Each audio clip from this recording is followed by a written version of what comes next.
Hi, my name is Travis Jones, and this is Uncommon. Uncommon is a production by Neuralle, a full-service digital agency. If you want to grow with a premium agency and have the ability to work with Jordan directly, then learn more at neuralle.com/media and request a callback. That's neuralle.com/media. Welcome to another episode of Uncommon. My name's Jordan Michaelides and I'm your host. In this episode, I sat down with Travis Jones. Travis is the founder of RBT Gyms, Attain Digital, and Keystone, among many other ventures. It was some time ago, our past guest, Olivia Orhovsky, gave me an intro to TJ and spoke about how, I guess, the intense drive and passion Travis has is something that surely needed to be documented, and so we naturally had to get him on the show. In this episode, we covered a lot, including hard work versus decompressing, parenting styles and lessons learnt, why discipline equals freedom, tough periods, and working with his wife, Liv, as well. Thanks very much to 7th Era, Keen Trader, and Valiant Wagon for your reviews this week. We've just cracked 90 as we push to 100. So if you like this episode, do go leave us a review on Apple Podcasts, preferably, which is where everyone is looking, so to speak. Share with your friends, take a screenshot, post on your Instagram story, tagging us at uncommon_show. To watch the episode in full, search Uncommon Show on YouTube, and don't forget to like and subscribe. Show notes and all previous guests are at neuralle.com/podcasts. With that being said, thanks for listening, guys. I hope you'll enjoy this conversation with Travis Jones. TJ, we're here. Thank you for having me. How are you today? I'm fantastic, man. Yeah? I'm actually always pretty good, so You're always okay. good? Yeah.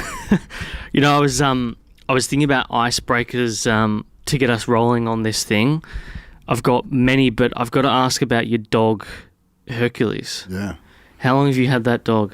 He is 9.5. I got him probably about a year before I opened up the first gym, and he lived in the gym with me. So, you know, he chilled for the first year in like a little apartment, and then we couldn't afford the apartment and the first gym, so we moved into the gym together, and he lived in a 3x3 meter room with me, which probably caused him some form of anxiety living in such a small room. And did you guys share a bed? Basically, man. I didn't allow us to turn on the heat in the building because it cost too much to start with. So I had this like little portable heater that he literally just sat in front of 24/7 for like a year. Really? Yeah. There you go. Yeah, I wonder, I was thinking about that when you've spoken in other interviews about those early years at the gym and living in the gym itself, and I was thinking like having that dog there must have really been one of those things that help you get through because of just the innate, you know, how dogs will give you that dopamine kick, bit of oxy every now and then. Yeah, man. Like I think it's lonely in business, and especially when you're living in a 700 square meter warehouse, and when you're working pretty much 20 hours a day because there isn't the tools and techniques you can use these days with business to accelerate. So I think having him there, whilst he did try and go crazy sometimes and bite people, was pretty good, man. Like I think it's definitely man's best friend. Yeah, I'd agree with that. But Lauren's been trying to convince me to get a dog for a while now. But I don't think it's going to work in this apartment. You got to get a small one. Yeah, small one. I mean, her family has had schnauzers for years. She sort of conned me into that being the first dog, but I think we need to move closer back to Bayside, get sort of a courtyard of sorts so they can at least move around. Yeah, man. Like I think, you know, it's funny, right? Like dogs are like a child. So like you start to move your, base of living around the dog. We just literally moved from Albert Park back out. Moved first time I've ever lived out there to like Greenvale. So we're on like 5 acres. And one of the reasons is one for the dog. So it has like unlimited roaming, but also for the kids so they can grow up and be kids rather than grow up in a 600 square meter block and be afraid to run out onto Beaconsfield Parade to get hit by the 7,000 cars. Yeah, I know. I can understand that, but also they'll probably they'll probably put it back on you when they're like 15, 16, and they'll be like, why did you move from Albert Bay? It's like, we're in Albert Park. What are you doing? There's no as good coffee out here. Did you grow up around the Greenvale area? Yeah, man, I'm from Perth, so I grew up, which is probably why I like Greenvale. I grew up on the beach, though, very laid back, very chill, and I find Melbourne very hectic. So I'm an ambivert, right? So I'm very on when I'm on, and then I have to be off or I can never get back on. So like for me at the end of the day, it's sitting there and we're on a block and you've got like 100 meters between you and the road. So I'm just sitting there on a porch and all I hear is like an echidna walking out in front of me and there's like kangaroos jumping and I just get the time to chill, get the time to reflect, I guess decompress from the day because, from the time I wake up to the time I sort of get home, it's like go, go, go. And there's always problems and challenges and obstacles. And that's my job, is just to help people overcome that and, be the emotional support for all the teams. So I think when I get home, I get to, just decompress. And I think it's very hard to do that when you've got, just everyone around you. Yeah. When you've got that close proximity to the work that you're doing, it's very hard to clock out. 100%, man. I'm trying to piece together, because there's little things about you in your life early on. There's your upbringing, there's, the fact that you were playing or were leaning to play professional rugby, if it was not for meningococcal that got in the way of that. Yeah. Tell me about Perth to Melbourne. When did this sort of cross paths? Yeah, man, I wanted to play rugby league growing up, and then, I've been very transient just before I opened up my first gym. So, I sort of got meningococcal. I lost my football contract. I moved back to Perth, and my football coach was actually working for a company called Fitness First, and he was the regional manager over here for all of the, gyms. And he was like, man, your life is not over. It's just starting. And it's like, it's okay. You might not play rugby league professionally, but maybe it was pushing you in a new direction. And, you love health and fitness, so why don't you become a personal trainer? So I started the first 9 months inside Fitness First in Perth, and he said, you should come to Melbourne now and be a manager for me. So that was the first initial move to Melbourne, is I came over here and became a manager for one of the Fitness First gyms, and I was living in St Kilda working in Knox, and I didn't have a car. Jesus. So I was like, he set me up bad. Why St Kilda Beach? Well, I moved in with him. So I moved in with okay. him, and we were good mates, and he was kind of like my first mentor. And then that was the first move to Melbourne. And then from that, I ended up, looking after a couple of clubs. I was in Burke Street, then Melbourne Central, and then I looked after the QV, and then I sort of clustered 4 of the clubs in the city here. And I was like, you know what, I'm out of Melbourne. And then I moved to Sydney. I started playing football again, like rugby league again. But then I realized that it's not for me, and I got so many injuries in the space of a couple of years. I moved back to Perth, and I moved back to Melbourne again. I just everything kept pulling me back to Melbourne. I found, again, I like the slow down nature of Perth, but I like the opportunity that Melbourne provides. That must be really hard for you. You were saying you're an ambivert. That's something I've got as well. I've always got this archetype of this incredibly hard-working business person in my head, but also the fact that I am a person of leisure as well. How do you sort of battle with that? Yeah, it's interesting, man. I think I sort of say to Liv, when I look at it, for me, I love putting on a show. So I guess that's when I became a personal trainer, and then group training, and then, training staff and doing seminars that we do now and all the rest of it with the other businesses. I can put on a show, but putting on a show also takes it out of me so much. But over the last year and a half, I haven't had really much time to decompress. So I say to Liv, my wife, it's like, I'm like a racehorse. Like if you run your racehorse too much, you're going to end up putting it down. So I was like, I need to manufacture, and we do. It's just been a hectic year and a half, but, we go for sprints. And it's like, okay, let's sprint the next 12 weeks, then let's have a week of downtime. Let's have 3 days off every month. So it's like, take a Friday and actually decompress and, get ready for the next month and attack that, with full gusto. And again, I think And people are like, what do you do for a hobby? I was like, I don't really have hobbies anymore. I've got a 5-year-old and a 2-year-old. So it's like my weekends and my time with them, that is really the time I do get to decompress. Like I'm all in on everything I do. And when I'm with my kids, it's like I'm all in. I'm like, there's swimming, there's obviously parties, there's karate, there's gymnastics, and they're 5 and 2 right now. Like, man, when they get older, hectic things are going to happen. Yeah. So.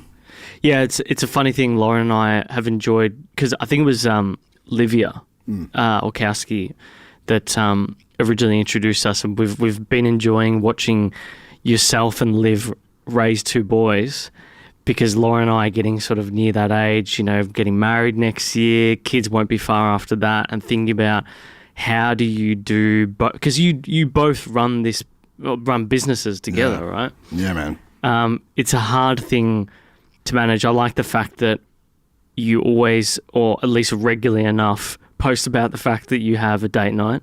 Yeah, man. We do that every Friday. Every Friday, man. So, we would decompress and then go get dinner somewhere or something like that. What's your favourite thing to decompress with the kids? Is it going to the market?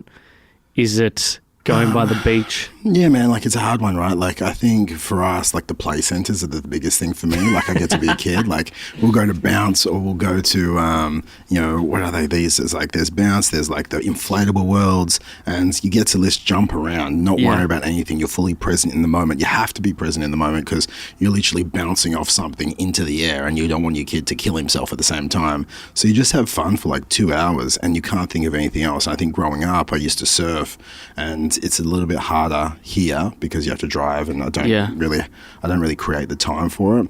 But surfing was such a decompression time for me growing up, to have my own space, sit in the surf, and it doesn't even matter if the surf was good. You're just sitting in the ocean by yourself with your own thoughts.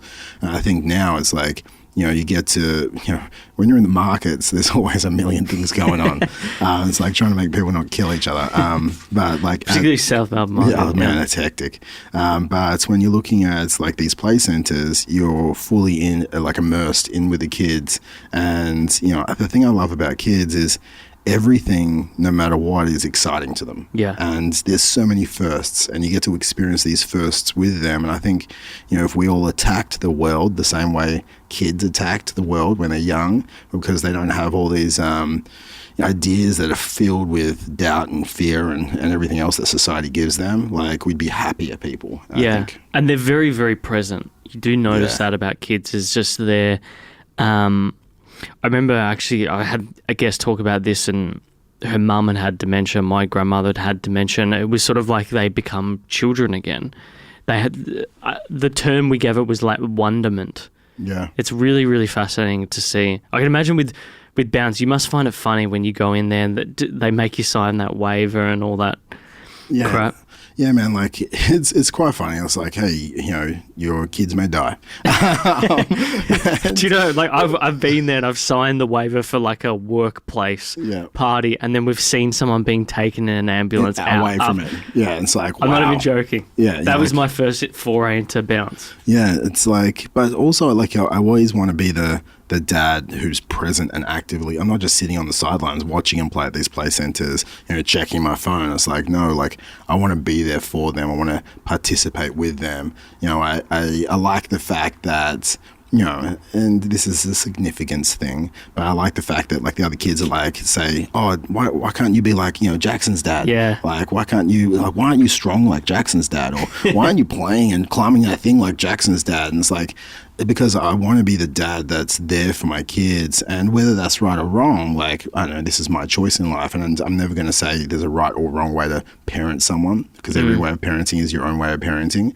But I want to truly have my own style and my own authentic style of parenting, and I'm going to live true to that. Where do you think you came to that decision? Was that something that you've always thought from a very young age? I think like my childhood was pretty different. So I grew up with my mum, not my dad, and I saw my dad every other weekend. And even when I saw him, he was basically working. So I never really got to do anything with him. I never really got to, have a dad or a role model. Between the ages of 12 and 17, I didn't even see him. And then at 17, I saw him once, and the second time I saw him, he had died. Wow. So I sort of found him dead, and that was pretty hectic for me. And I was like, that doesn't mean he was a bad dad. He was being the best version of a dad that he thought was right. But for me, for my kids, like, I don't want to be that version of a dad. Yeah. So I think we all live our best version or our own version of a business owner or a dad or a parent or a partner. And if we can truly just go, no, I'm going to be the best version of me, and I can't judge or criticize other people's versions. I can only judge myself and live to my best version. I think that's the biggest thing we can do. Do you think that from either of your parents, is there a lesson that you hold with you today, some sort of principle that you might have seen directly or indirectly at all? Yeah, man, like, I find, like, it's so funny now. Like, they said there was, like, helicopter parents before where they're always around the kids and, like, just hovering. And now there's, like, lawnmower parents, which is, like, they don't want their kids to fall over or they don't want them to fail. And that's what the new thing is, like, lawnmower parents. Right. So they're pulling everything out in front of, away from the kids so they never actually fail.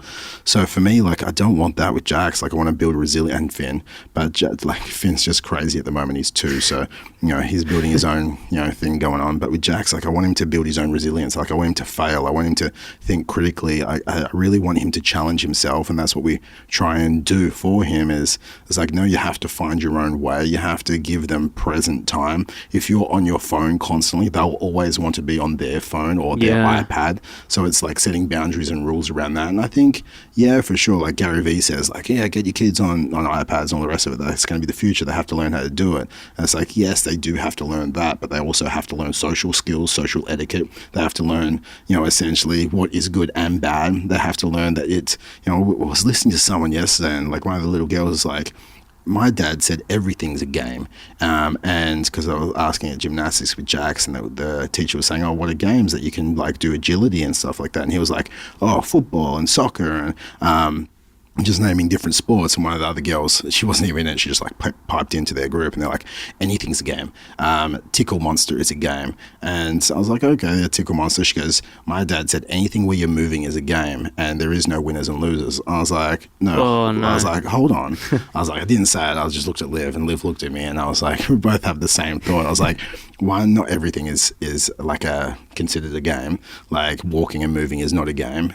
You could turn it into it if it was some form of race. Yeah. But there is definitely winners and losers, and we sort of help want Jackson to understand that you do lose, and you do win, but it's not all about winning and losing. If you do win, it's how you win. If you do lose, it's how you lose. And then it's what happens after you win or lose. What happens next? Like if you lost, do you practice more? Do you like figure out what your weaknesses were? Like here's this big thing at the moment. They race at creche, and he's like, I want to be the fastest, so we practice running because he understands that like you learn technique, you go and you train. He understands this. That's good. I want him to really understand the fact that in life you're not always going to win, but that gives the opportunity to grow. I think that's what we need to build into our kids. Yeah, I think when they come to you about those things, like I want to be the fastest, and it's really about how you explain it. Yeah, man. And I feel like with kids, you've got to be really, you got to be quite open with them. Like I feel like if you sugarcoat things or you fluff it over, that they don't actually get perception on what it is they're actually trying to achieve. Does that make sense? Yeah, 100%, man. Like we are very straight down the line with Jax and Finn. Like, if they ask questions, we'll sort of, talk it through them until they can understand it. Like, if they want to understand like why they're losers, why they're winners, why do some mummies and daddies not stay together? Like we'll explain like different ways, like, do daddies and mummies find new daddies and mummies, and why does that happen? Because obviously at creche this is happening, so he's asking these questions. So you have to try and explain to him so he can understand enough that he doesn't get lost or he doesn't get down or sad about it, but he understands to understand life. Yeah. Have you guys discussed the thing about, you mentioned before about Gary Vee and how he says, you should be getting your kids onto phones and iPads and whatnot. And I've seen it with my own little cousins in the big Greek family that we have. What have you guys discussed around phone use? How do you manage that? Yeah, man, it's interesting. Like we sort of stay away from YouTube. because YouTube, as you know, most social platforms, it's a never-ending cycle and never-ending loop. So what happens with things like that, which is probably what happens with adults with Instagram and Facebook, they just keep scrolling and scrolling and scrolling, right? And then all of a sudden time slips away from them, and then they're like, oh, what did I just do for the last 2 hours? And it's like literally nothing. You're the most unproductive person I've ever seen. But with kids, you can see this happening as well with like YouTube, because it's like video after video after video, and then when you want to take it away from them, they get upset. Oh yeah, and there's no end date or finish line. So instead, we will like let him watch iPad, or we'll let him watch here's the phone or something like that. But we'll put it on a show which has an end point, and it's like you can watch 2 shows. So he understands it's like, okay, I'll watch this show and I'll watch that show. Then it gets taken off me, and he already understands the end point to the device before he gets started. Or if he's playing a game, okay, you can play 3 games or 4 games. So it's understanding like limits, and he gets it. So he doesn't get upset because the limit was there beforehand. Like, what do you do with YouTube? You can watch like 3 hours, or you can watch like 7 shows. It's like you don't know because you just keep scrolling through it. You can go endless, and because it always not recommends, but it always queues up the next recommended video, and the next and the next and the next. I mean, that's one thing that I've had to do over time, because YouTube is probably my vice, I would say, because I love learning shit, and YouTube is very good at recommending things. So I always make sure that at night when we do watch some YouTube, it's just like, okay, we've got to stop watching stuff by 10 p.m. Yeah, man. And it's the same as me and Liv, right? Like, we don't watch YouTube at night. We always have, we watch a show together. So it's like we'll watch one show a night. Yeah. Like Netflix or... Netflix or Amazon Prime or something like that. We'll just like watch one show, whatever series we're watching at the moment. Gives us some time to sit together, to lay together. And it's like, okay, cool. Because otherwise, again, you're in this, okay, I just got to watch the season. Or let's watch another episode. It's like, no, hard and fast rule. We'll watch one show. If that finishes at 9:30, it's 9:30. Sometimes it's 10 o'clock, it's 10 o'clock. Yeah. But it's like, we'll watch one show and that's it for the night. And we'll sort of, get to sleep, and then we're starting the next day. I think it's having a very, I guess, rules-orientated person, but I'm a consistent person. I think that's the biggest thing. That's my makeup. It's like I just need consistency. Yeah. It's funny, like I when I think about my own childhood growing up, my parents had rules like this, exactly. And it's funny, and like at the time I was like, why do we have these rules? In hindsight, it's like, yep, I'll be ingraining this thing in my kids or in our life, and it is useful because you've got to have what's the word? Like the Jordan Petersons of the world have come up with this term, but it's sort of like ingraining pain in your life makes you enjoy the nicer things that little bit more. Yeah, if that makes sense. I think Jocko Willink says discipline equals freedom. Yeah. So it's like you have to have discipline, because then it gives you the freedom through, discipline in your health gives you the freedom in your body. Discipline with your work gives you the financial freedom that you want. Like everything, discipline is what equals freedom. So it's the boring, mundane things is what gives you the joy in life. But if people are constantly focused on, shifting the door, constantly focused on the outcome, then the outcome is actually fleeting. So say, I want to make $1 million, and you're working towards making this $1 million, and your focus is on this $1 million, and you keep working, you keep working, you keep working, and then all of a sudden you make $1 million, and then you're like, oh, yeah, is that it? Like where's the joy? Where's all this happiness that was supposed to come? It's like, no, it's just a number on the paper. If you didn't enjoy the journey to the $1 million, then you're definitely not going to enjoy the $1 million, because it means nothing. Because if I take it away from you, then what happens? You get depressed, you get unfulfilled. So if you start putting all your self-worth on this specific number, this specific business growth or whatever you're saying, it's like, okay, cool. If I take that away from you, who are you? And I talk to this about people, it's like, on our fitness retreats, it's like, who are you? And she's like, oh, I'm a chiropractor. And it's like, okay, so if I take away chiropractic work from you, like, who are you? I'm like, oh, I'm a mom. It's like, okay, I take it away from you, your kids from me, like, who are you? And she's like, oh, I'm like Sally. It's like, well, if I take your name away from you, like, who are you? Like, you are none of those things. Like, you are literally your soul. Okay, that is the only thing. And your whole journey in this life is to live as the best version of yourself. And I think if we can all understand that and just wake up every day with either Kaizen or RT and live the best version of ourselves every day, and we can actually enjoy that, that's where happiness comes from. Yeah, I was actually asked this question on a podcast, like what is the common trait amongst people we interview? And I think it's that, like wake up every day and feel like you're improving something in some form.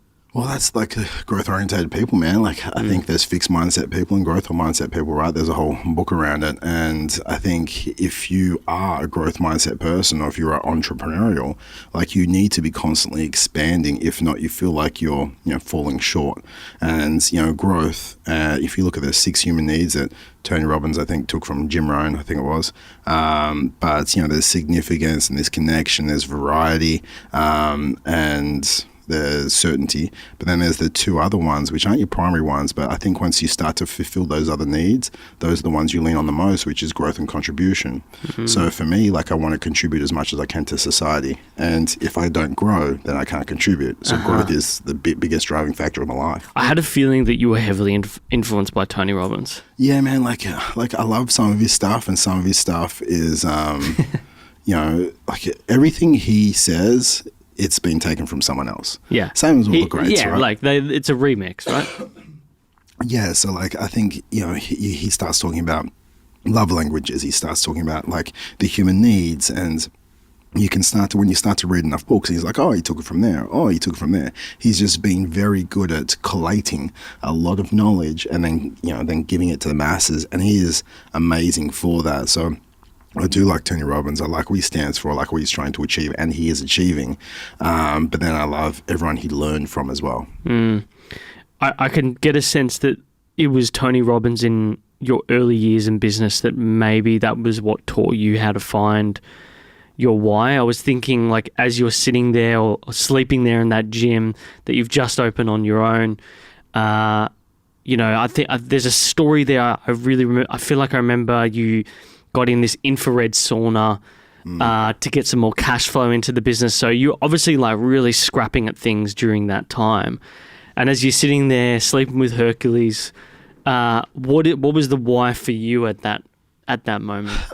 It's interesting, right? When I was a personal trainer, I was, sort of training about 20, 30 people at a time, and I really want to impact the world on a bigger scale.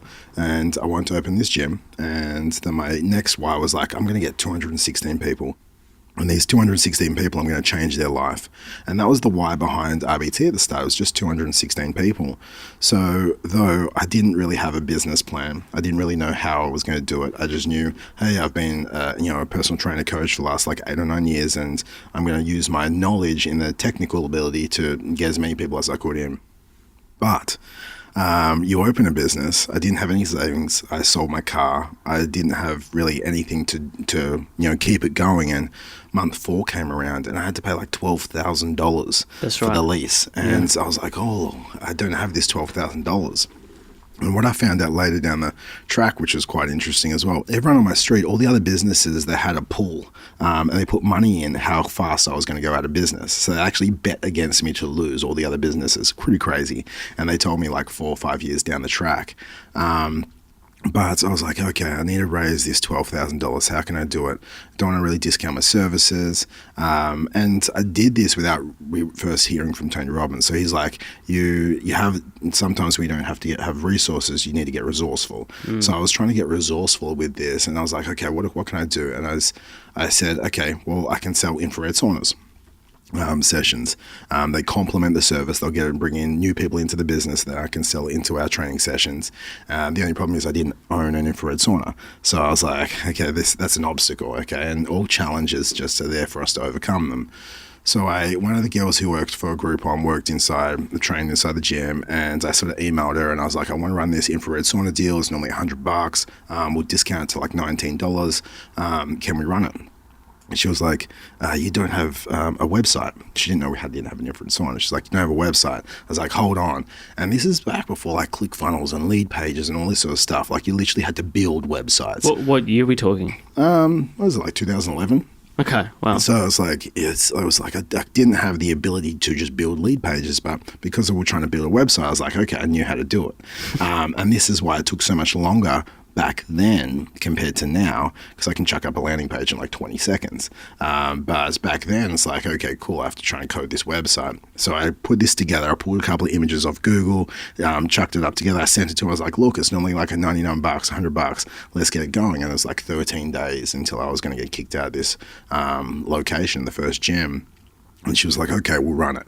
And they ended up running it. And over the next like 10 days or like 3 days left or 2 days left, they sold $20,000 worth of infrared saunas, which is insane. It was like over 800 deals got sold. Damn. It was insane. And it just like blew up. And then I got I got like 75%, so I cut a check for $15,000 for like 2 days before I had to pay. So I transferred $12,000 to the lease. I had $3,000. I called up this company, J&H Saunas. I was like, I need you to express to deliver me a sauna ASAP. I've got like 800 people coming to use it. So they sent me a sauna, and on the deal I had, it's not valid. You have to start it 2 weeks after you buy. So I had 2 weeks to get this sauna in. Okay. So I sort of already pre-planned that. And then I had $1,000 in my pocket to last me another day, and that was like that was the first month of rent. That's how I paid it with business. Damn. Those are the stories we do love to hear.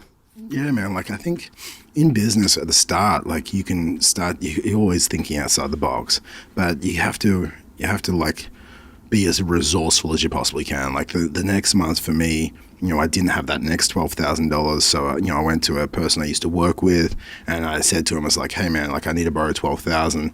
I'll pay you back $24,000 in 12 weeks. Mm-hmm. And if not, like you can take the equipment, like that I'll sign a contract where you own the equipment. He lent me $12,000. I just had the belief in myself that I was going to do it. And then 12 weeks later, I paid him back $24,000. It was great ROI for him. It kept me open for another month and the next month. And I kept moving forward and we kept growing the business. I think month 5 or 6, I was like, man, I need to learn how to market. I was walking the streets to get leads in. I was offering people like a free month challenge, and then if they loved it, they would stay. And I was like, I need to learn how to market. And this guy in the States was, running a competition to be a part of his mastermind. It was like, it was like $12,000 to be a part of his mastermind. And I was like, man, like I don't have $12,000. I need to win this competition. So it was over 30 days. People like holding up signs like at the Eiffel Tower and the Empire State Building. I was like, man, I can't compete with this. And so it was the last day, and I was like, okay, I got to enter. So I went down to, the tattoo shop down in Bay Street, tattooed his website across the back of my shoulder. And I took a picture of it and I sent it in. He was like, man, you are crazy. And I won. Yeah. So I won the first year of Mastermind. Like the next month, I flew out to Vegas and got to learn some different blogging and different Facebook stuff to get leads in to where I wasn't actively just walking the streets.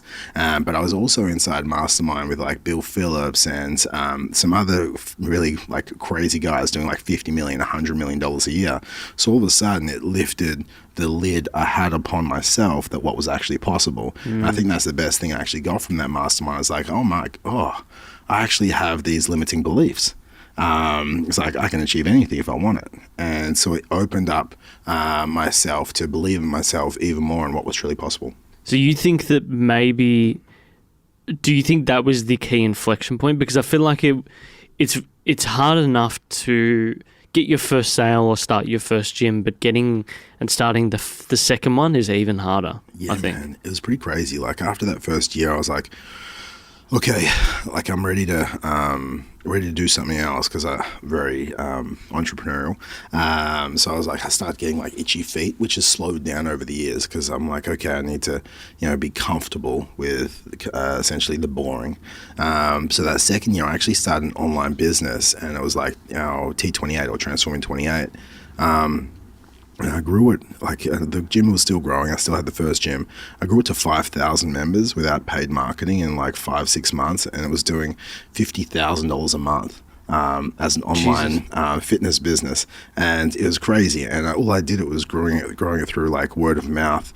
And I had a couple of affiliates who were underneath me who were also gym owners who took a percentage of the monthly revenue.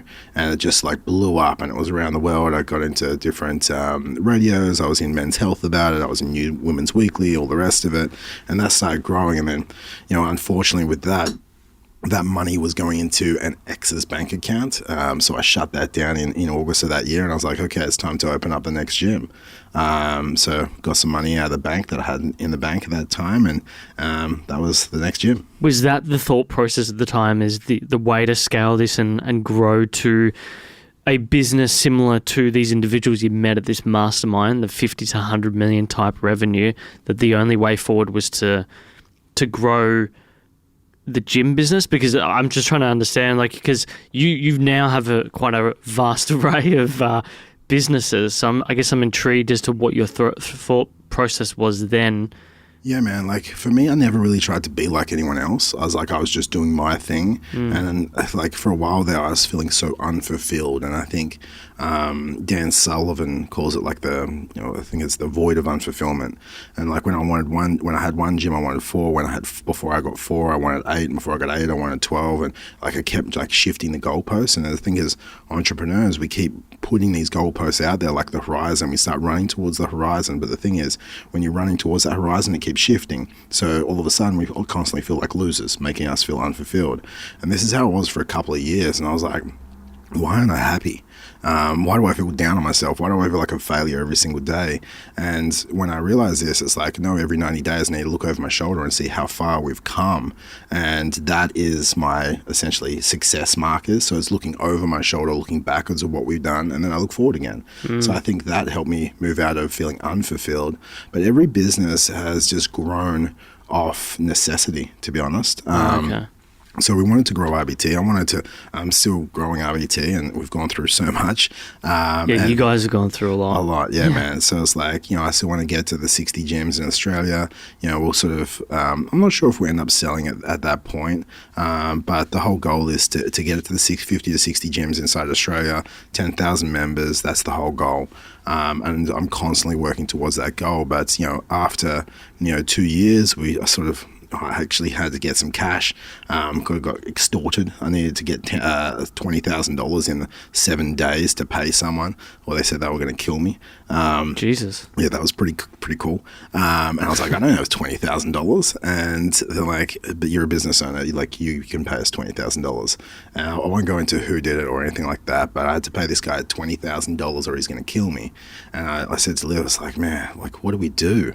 And I had a lot of people asking me for consulting, like business consulting back then.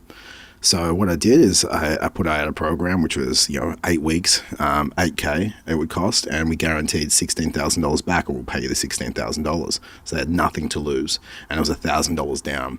We ended up selling 20 people plus in that next 7 days, made $20,000. I paid the guy $20,000. Never talked to him again since then. So that was how, out of like a gun to your head scenario, is how the consulting business started.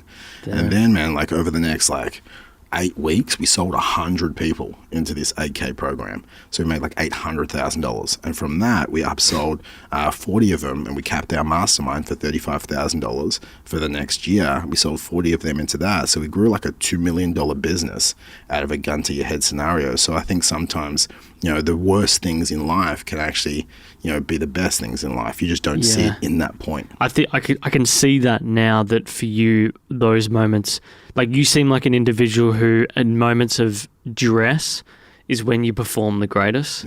Yeah. Like that's why I do leave things to the last minute, because I perform under stress, right? Like I perform more creative. I perform I lift and drive to the next level. And then like we got like 4 or 5 RBTs. We were doing all the ads ourselves, and I was like, okay, cool. And it kept growing, and I was like, we literally don't have the ability to just keep running ads the way we're running ads. Then we started the agency. Yeah. So we started our ad agency out of the necessity for our own businesses. Again, we had people asking us, so all of a sudden we started helping other people with their, social media marketing, and it still fuels all of RBT's ads and our other businesses' ads, and that's how that business grew. So it's all about scratching your own itch, I guess you could say. Yeah, man. And then there's the other business, which is the one that, it's amazing. It's our sort of software business, which is Keystone. So it's like a platform that, we can coach our clients through. So with that, that's, sort of just at break even. It's about 2 years into building the software now. We'll sort of, probably rate to go to a fundraise over the next couple of months. And that has so much legs, that business. It's amazing. But that business was created at first because I wanted to create a better experience on coaching RBT clients and give our coaches a better experience to be able to get better results, have more clarity on what's going on inside, their lives. And that's how that business started. Mm-hmm. Yeah, I was going to say, like, the things you guys have been through, I mean, there was times when I think when you opened all these gyms, I think it was 6 gyms across 3 states within 24 months. You got up to, what was the peak of gyms that you guys had?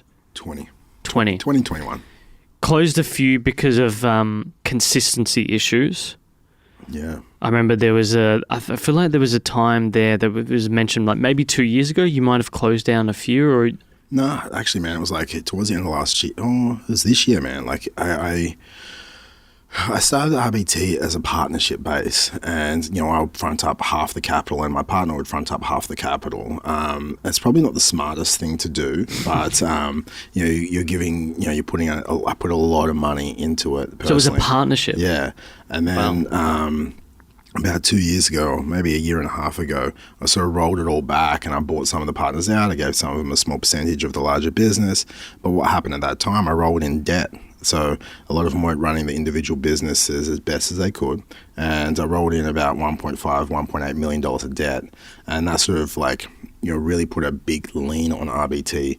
And it didn't give us the ability to have such free cash flow to be able to expand how we wanted and have the resources to do that either. So it was sort of hemorrhaging a good 9 months to a year then. So as you do, you're like, okay, I can keep fighting this, or I actually push the business into voluntary administration.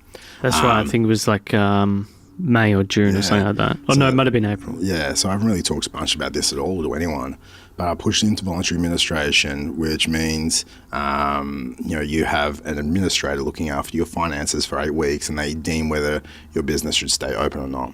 And, some of your debt gets wiped. So we had, a good $1.5 million, I think, wiped from the ATO. And it's sort of given us, and in that time, we had to go, okay, what gyms should we keep open? Where do we want to put our resources? So I sold one of the Gold Coast ones. I shut both of the Sydney ones. I shut one of the Melbourne ones. I let go of the 2 USA ones. And I was like, I just want to focus on Victoria and Perth and have the 16 gyms across these 2 locations and start growing again from there. It's really consolidated the company. We got to learn, when people have uncertainty, they jump the ship as well. Yeah. So I was like, okay, cool. We need to focus on culture and leadership at the same time. Like, cash is tight. So we went from a $10 million company to a $7.5 million company.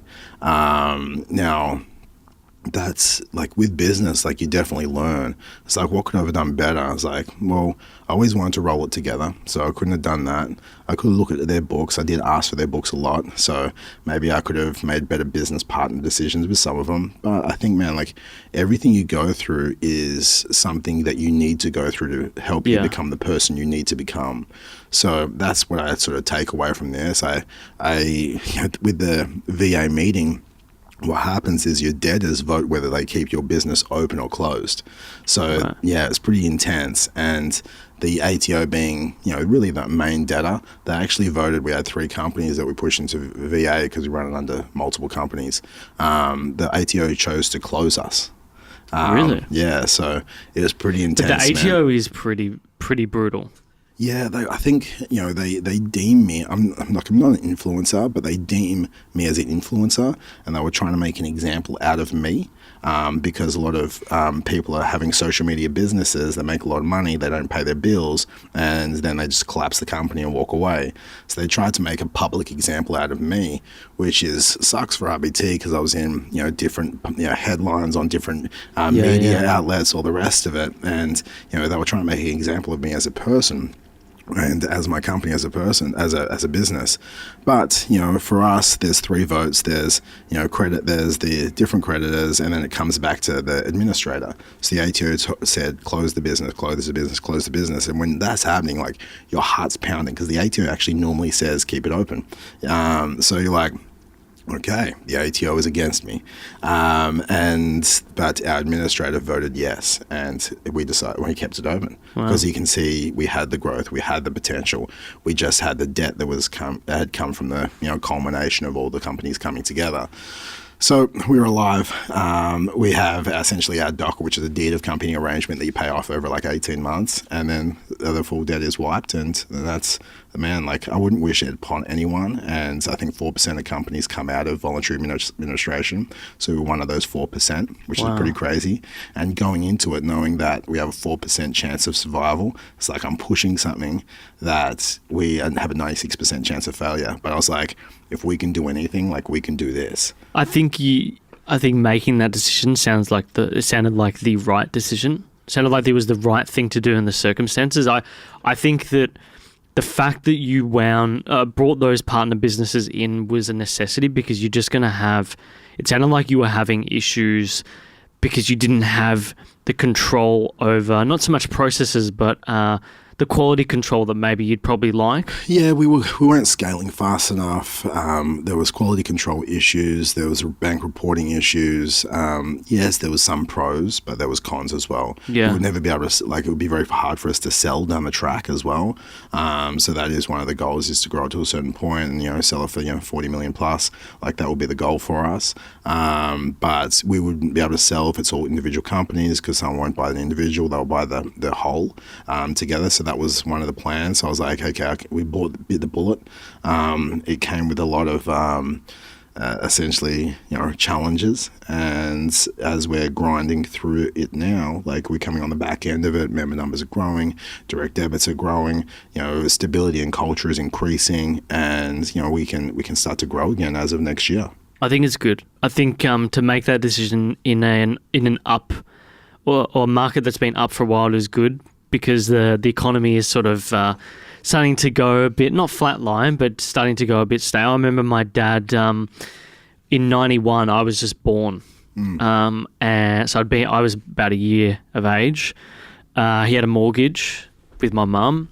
And obviously we had the financial crash here in Victoria in 91. So his business with his brother, which they bought off their dad in the printing media game, went completely belly up. The main creditor at the time was actually Telstra, and they decided to wind down the entire business, which is a nightmare. And they were the only creditor that wanted like a dollar for dollar on a contract, because they bought some shitty, the mobile phones that used to come in like briefcases. Yeah. Because one of the brothers decided to buy that. But it was good for him, I think, because he came out of it a lot better. He was able to work, don't get me wrong, he worked insane hours. He'd be selling print through the day, then printing it himself at night, renting a machine, sleep for 5 hours a night, do it all over again. And he did that for 18, 24 months. Get out of it. And he paid off that debt, and then the business that grew from that gave him and his kids later on an exceptional life, I think. Those sort of moments can really, applying that dress is a good thing. I think it sort of helps you define who you are, like your character traits. Yeah. I think that's one of the biggest things. And also, again, I sort of coming back to your identity. So if my identity is RBT, and if I lost RBT, then I'd lose myself. My identity isn't RBT. If I did lose RBT, I would start again tomorrow and I would do it 10 times faster. Yeah. So I love the business, but the business isn't me. So that's okay. But I'll make every possible choice, and I'll go back on salaries, or I'll do whatever I need to do to keep the dream alive. But I knew if it did fold, I would just start again tomorrow. Yeah. Would you rename the company? Yeah, I definitely. I don't know what the name would be, but I would definitely go. I was going to say, if you had to restart it, you'd probably come up with a different name, and what would it be? Yeah, I don't know. I'm not sure, actually, what it could be or what it would be. But for us, luckily, we did get out of it, and we're going through everything at the moment. Obviously, the last 6 months has been pretty tough for RBT coming into Christmas. Is normally a bit of a low season for as far as suspensions and things like that, as far as gyms go. But next year, we're sort of set up for success, and, we'll go for a little bit of investment to come into RBT, pay that docker down really fast and start opening gyms again. I'll let go a percentage of the company and start going. Yeah. Well, it's good to see you be able to turn that around. I think a lot of people would just let it fold over. in a lot of cases. Yeah, man. And walk away. Yeah, I think it's very definitely the easier option. Yeah. And I could have started again and like could go faster without the headache. But at the same time, like, you know, it's just not who I am. Like, I want to be the resilient person. I want to be the role model for my kids, and whether they don't know now what we went through, they'll find out over time. And at the same time, man, like, you know, I don't want people to go, you failed. I was like, man, no, I built a $10 million company. Like, I didn't fail. And if it did collapse, I would build a $10 million company again tomorrow. Like, it's like everything. What is it? Colonel Sanders was like 65.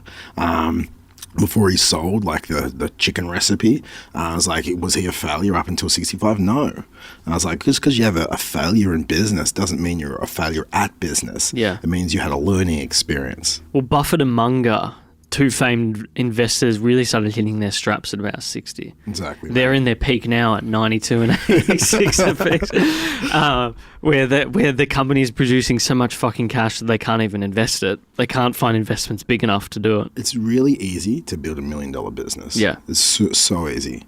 It's tough to build a $10 million company. I think like for us inside Australia as well, it's like everyone wants someone to be just successful enough but not too successful, because that's when people start to get frustrated at you.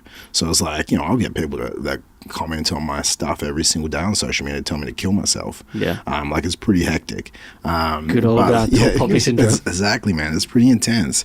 But like for me, it's like, okay, cool. Yeah, you've got one gym. Like, keep going, man. Let's support the gym owner. It's like, you have 20 gyms. It's like, oh, I can't wait for this guy to fail. And it's like, and then I think when you get to like, you're out of that sort of 10 million mark, and I think, you know, when we do hit the 30 million, $40 million mark, and people like then go, oh, credit to you, man. You pushed hard and you did it. And it's like they want to be your friends again. So it's like they want to support you, then they want to hate on you, and then they want to support you again. It's a weird dichotomy. It's such a weird dichotomy, man. I think that is like Australian business, right? Like, it's crazy. Do you think you only get that here, or is it something that you've noticed in the US as well? Australia is probably the worst, man. Yeah. Australia is the worst for it. It's not less in the UK and less in the US, but they both have their other different issues. Yeah, they all have their own issues, but I mean, I've spoken to demographers who specialise in this topic in particular. They still can't put their... I mean, apart from things that have existed for the last 50 to 70 years in our culture, they still can't put their finger on why people care so much.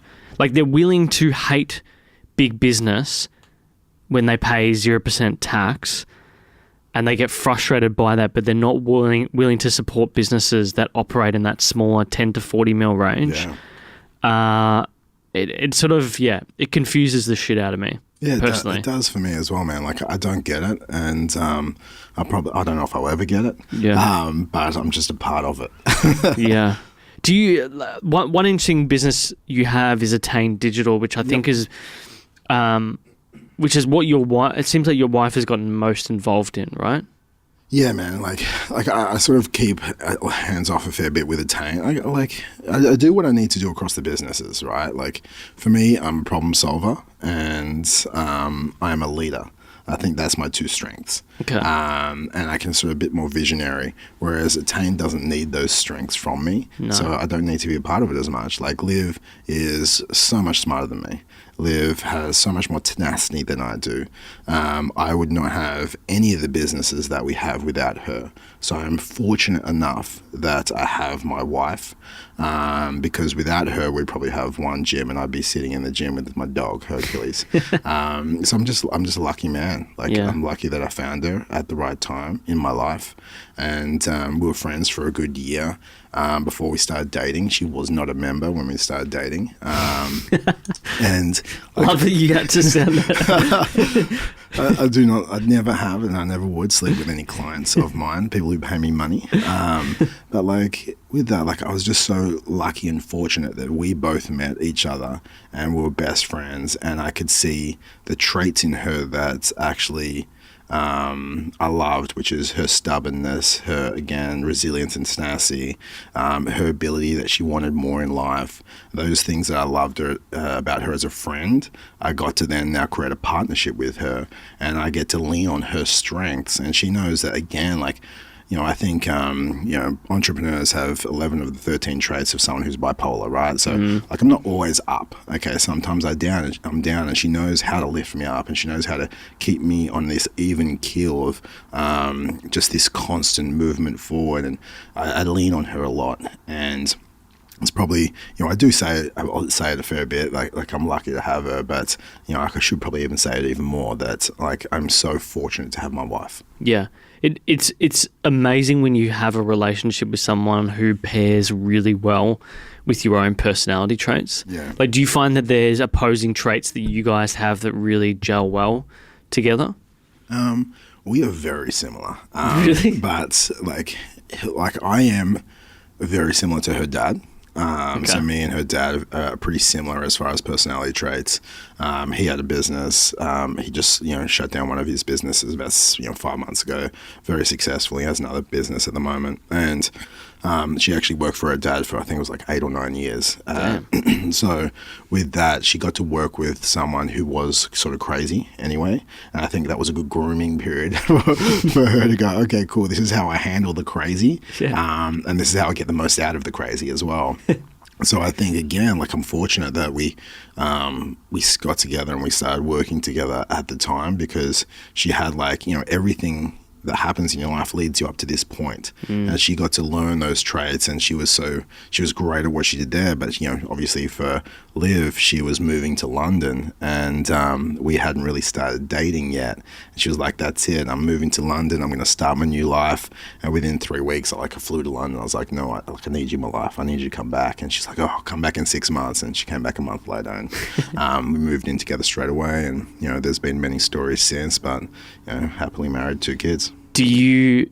there's a funny... I don't know if she still has it, but there was a tagline there, the Nigella Lawson of gyms. I was thinking in my mind, does that make you Ramsey? It could be. I'm the crazy irate one. For her, like, Liv, like... Where's the lamb sauce?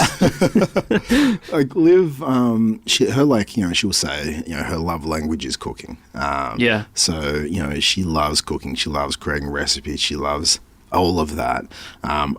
Unfortunately for her, some of her passions has taken a back seat to our vision as a couple. And sometimes, it happens both ways. Like, my visions or my passions could have taken a back seat, or hers. Then we look at what's the best for the whole. And she's like, okay, cool, I can take a back seat with this stuff right now. She hasn't pushed the food side of things as much as she needs to, because she's busy essentially in operations with a lot of, like, different businesses. Her with Attain Digital, those guys, literally running ads for about 40, 50 different companies at the moment. They're, like, chugging along. She makes sure, like, again, she's great at copywriting. She's great at management. She's, great at, like, the administration side of things. She's great at making sure that everyone's doing the right stuff. Like, she's great at so many different aspects with Attain to make sure that's moving forward. And we do have a good team in there as well. Then she's, fully in essentially the consulting business, our think tank. So, we've got 100+ companies in that we consult to for their growth, and she's heavily in the operations for that to make sure the businesses are getting what they need with the member experience. And then she's come across as far as we're a general manager with RBT, so she has that hat on as well. Really? Yeah. How recent's that? Over the last 5 months. So so she's wearing that hat as well. So she's wearing a fair few hats. She, like, her title isn't essentially general manager, but she's running a lot of the operations with RBT, a lot of cash flow, making sure that everything's moving in the right direction, making sure we're smart about our money as well. So without the formal training behind it, I think she did like a double degree in like commerce law or something like that. So she's clearly smart. She's a smart person. Exactly. That's what I said. Like, she's one of the... And, like, she'll just start telling me stories. Like, growing up for her, it was like, reading, like, history books and all the rest of it. It was like, growing up for me, I was playing footy. And, like, her upbringing, again, like... It's fascinating the way she was, her childhood and my childhood are very, very different. But everything sort of bring her to this point to be who she is, and she just talks, and I just listen, and I just smile. I'm like, I learn every time I talk to her. Do you? We obviously spoke earlier about the fact that you have like a Friday date night. Mm-hmm. How do you guys? Because this is a thing that Lauren and I can struggle with. Is how do you check out, do things that stop you from, I guess having the kids is good for that. Going to things like bounce can be very good. How do you guys think about that? Like, I'm sure you'd have moments where you're just like, just don't talk to me about this thing right now. Yeah, like I'll say that to Liv. Like if I've had sometimes I'm like, I just can't talk about work right now, and like I can't talk about work right now, and that's the cue, and that's the it. cue. It's like I just can't talk about it right now. If not, like we're both so passionate about our vision and our growth. So if you're passionate about something, and I think when you're trying to grow in a business, like you're obsessed, and I think obsession is a good thing, not a bad thing. Yeah, I think you should be obsessed with your health. You should be obsessed with your business. Everything you would love in life, you should be obsessed with. You should be obsessed with your partner and your kids. Like these are your obsessions, and they're healthy obsessions. So we talk about it on date night. We talk about where we're going. We talk about things that are sort of roadblocks during the week. It's like we get to just fully commit and have a conversation without anyone else harassing us or butting in or looking at our phones a million times. And I think that's the time we get to engage with each other. It's not always about work. It is sometimes. But before kids, when we didn't have to create date nights, like we would talk about work all the time. We'd work on the weekends because we love it. Like we are people who love the process of work, and we're not there for the outcome. So if you love the process, you do it as much as you possibly can. Yeah, we can't help ourselves. Yeah, but that's not a bad thing. It's not a bad thing, but sometimes it can definitely get it too much. Like we've done this thing recently where so her parents live like down in Mount Martha way. Martha Cove, it's actually called, the new little development down there, and it's sort of like a retirement village in a way. Sounds they'll nice. hate me for saying that. I might move there. It's pretty nice. Like I'm not gonna lie, like they've really developed this area really, really nice. It seems like a lot of people from the Bayside suburbs are selling and moving down there, but we always get down there every month just to clock off, and we're not allowed to bring laptops. Just to have that, because I've got that mindset where I can't stop. I'm never not thinking about it. Yeah, never not will be. I think so. It's also we'll have cues, right? So it's like yesterday, like we picked up the kids and we did some stuff, and Liv was like on her phone, like sorting stuff out for like 2 hours, and I was like, okay, like I need you not to touch your phone for the next 2 hours. Is that okay? And she's like, yeah, okay, no worries. Yeah. We're very open, and like we can't get frustrated with each other.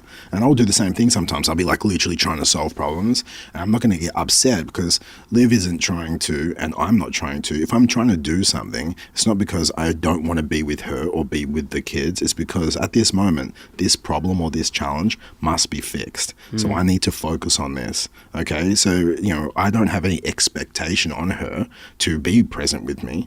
But then once she's done it for the 2 hours and the problem is solved, I was like, hey, I need you just to be fully present for the next 2 hours, and can you do this? And she'd be like, yes. And she was saying the same thing to me. But we can't get frustrated at that. It's just like I'm asking for more attention. Yeah. I think if you can have that inside your relationship where, you don't go, hey, put your phone down, like, give me enough attention. It's like, clearly that's going to give a negative response. It's going to rile them up, that's for sure. But if you have an open and honest conversation, you just simply go, hey, like this is what, can you give me this for the next 2 hours? And this is how you communicate with each other. Then you're like, okay, cool. Yeah, no worries. If that's what you need, that's what I'll give. What are the two of you excited about for the next 12 to 24 months? You've obviously been through some tough times lately. You sort of seem like you're getting into the clear. Things are, you've got clarity as to what the future looks like. Yeah, like it's interesting, man. Like if I reflect back, like we were coaching just health and fitness businesses. So like I stumbled on a business a couple of years ago, and that was again out of my own significance. So like I was probably a little bit significance driven for a while. I went away from the coaching the health and fitness businesses into coaching every single business in Australia. And like anyone, plumbers, like financial planners, anyone I possibly could, we sort of sold into this coaching platform, and we fully rebranded from one company to another. Now, when you do that, you're just basically starting over again. And we didn't want to travel because we had 2 young kids, so we sort of changed the business because of that as well. But it was because I was like, I didn't want to be just known as the Fit Pro guy or the Fit Pro business coach, and that was a need of significance for me because I was like, no, I'm more than this. And then I was like, why? For me, looking back, it's like because I cared about what people thought, and man, like I am the Fit Pro guy. I am the health guy. I have other facets. I can get you leads through Facebook marketing. I can coach anyone you want, but I don't want to do it. Yeah. So like we started this business together. We sort of got this other coaching business to a couple of mil a year. And I'm like, I woke up every day hating it. Because I was talking to financial planners about, talking about their ads and their offers. I was talking to like all these different businesses, and you're constantly trying to sell people on the idea of changing their business model because it was faulty. Yeah. So I was like, okay, cool. We actually shut that business down last year, at the start of last year, and then we started the health and fitness coaching again. So we've grown that back up to about $2 million a year over the last 18 months, and it'll probably grow to about $3-4 million over the next 12 months. So I'm excited about that. It's pretty good as far as revenue goes. It's pretty good as far as lifestyle goes. I get to just talk about health and fitness with these guys again. It's a lot more chilled for me, and I can be that sort of leader, and I don't have to change who I am. Like I swear, like I wear jumpers, I had to sort of change my personality. I wasn't truly authentic when I was coaching these other businesses as well, because they expected something different of me from who I naturally was, which made it hard as well. So for me, like I'm looking forward to, moving that business back to where it used to be, which is, nearly there now. I'm really looking forward to, sort of Keystone kicking off and, raising, $3-4 million to really get that moving. I haven't done a raise before in my life, so that's exciting. You're going to have fun with that. Yeah, so the potential of this business is crazy. And we have a couple of people reaching out to us already before we're even doing it, so that's exciting. The RBT, it's like I'm really looking forward to sort of starting to open up new gyms again and really having that sound culture. And like I love my team, and I love getting out to the gyms. Like I was at one of the gyms yesterday morning, I'm going to another one tomorrow morning, another one tomorrow afternoon. Like for me, like I'm looking forward to being the leader of my company again. Like I lost that for a good year and a bit. Man, I just love life. Like I wake up every day happy. Like that's all you can ask for. Yeah, exactly, man. Like I love, and yeah, the business is always going to be challenging. But the bigger the business, the bigger the challenges. Yeah. But I think if you can just enjoy the ride, and I get to do it with the love of my life every single day, man, far out. Like you can't really want more than that. Like you really can't. Yeah, I'd agree with that. I think you're in a good place. Yeah, thanks, man. All right, we've just cracked an hour. Need to jump into some rapid fire questions to finish you off. First one for you is, what does your morning routine look like? Oh, wake up 4 a.m., throw water on my face, jump in the car to go to the gym, hit the gym for about 45 minutes, come home, do about 15-minute meditation, just some breath work, get my mind sorted, then sort of like Liv takes off for the gym. I look after the boys and for about an hour and a bit, and then we sort of go in and get a coffee and debrief with each other before we start our day. Okay. Evening, how do you sort of decompress, or how have you been decompressing at night recently? Yeah, man, like for me, each night is, I'm a consistent person. So it's like everything's the same. So I get home, we play with the boys, sort of get there at like 5 o'clock, get their sort of dinner sorted, go jump on the trampoline or do something outside. Then it's like bath time, then it's our dinner time. It's like 7:30 is bath time and bedtime for them. It's like our dinner time. We sort of talk, communicate, talk about gratitude, what was great for you for the day, what was great for me. Then we sort of, watch a show and go to sleep. I remember she might have mentioned this recently, but do you have like a favorite meal? Yeah, man. Like I have meals of the week.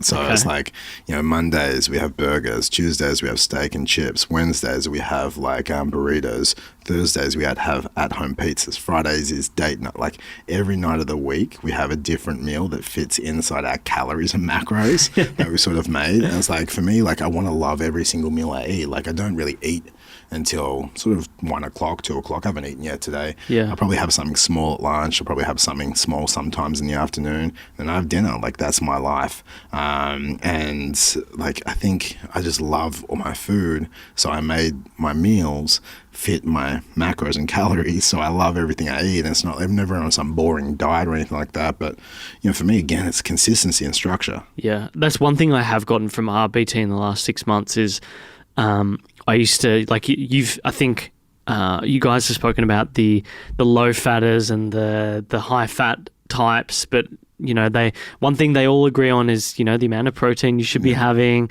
but at the end of the day, it's all about calories. And so for years I was like, oh, just fucking no carbs. But I love bread. Yeah. I love these little things. I don't have to have much of it. Just a little amount. Bit. And I feel like I've finally gotten that balance, and it feels fucking great. Yeah, I got to tell you. And I think it's understanding how to fit that into your life, right? Like I'll go lower calories Monday through Thursday. I'll have higher calories Friday and Saturday because I want to have a couple glasses of wine, all that sort of stuff. So I calorie cycle for that. But again, that's my structure for my essentially my nutrition. I have structure of my morning, structure of my night, structure of my nutrition. I have meals of the week. I have date night. We go to like 3 different restaurants on date night because I like those 3 restaurants, and so does Liv. It's like I don't want to go to a restaurant I don't like. I don't even want to leave it to chance because like that is one meal that I might not like. That's the type of guy I am as well. We've got like a guaranteed 2 or 3 different places that we always go to.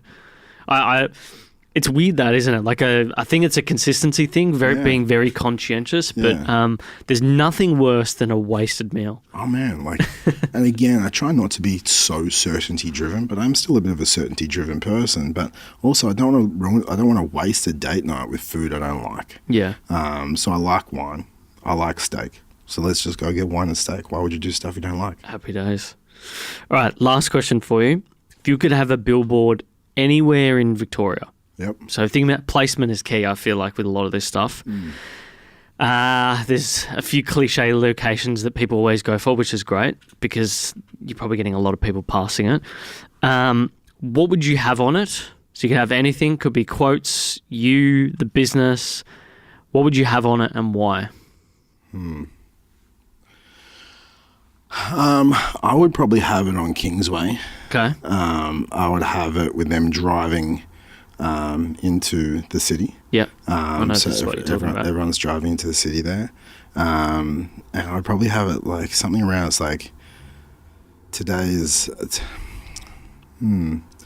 I'd have something around, it's like today can be the best, like don't forget to be the best version of you today. Or, you know, like the thing I love the best is, you know, we have about 2,000 moments in a day. A moment lasts for 3 seconds. So every single moment you can move forward to the best version of yourself, or you can retreat to the lesser version of yourself. At the end of the day, you can be plus 2,000 or you can be minus 2,000. But if you took 1,000 steps forward and 1,000 steps backwards, then it was a neutral day. Your whole goal in life is to be in the plus. You know, it might be plus 1,000, but your whole goal is to get as close to plus 2,000 as possible. And that's Kaizen, like that's living as the best version of you. So it could be just be a billboard saying, be the best version of you today, moment to moment. Yeah, I like that. I'm always thinking about that. Yeah, man. I think if we can have those conscious reminders, like I even tell people, like, create a new identity. Like, create an identity and name it. It could be the superhero version of yourself. And you name this as, like, it could be, you know, TJ could be the superhero version of Travis Jones, right? And how does TJ live? How does TJ act? How does TJ inspire? What is TJ's character traits? And it's like, okay, cool. I've written all this sort of stuff down. And it's like, okay, put on my phone on the background, be TJ right now. Change your password on your laptop, TJ123456. So like every single time I look at my phone, it's reminding me to be the best version of me. Every single time I type my password on my computer, it's reminding me to be the best version of me.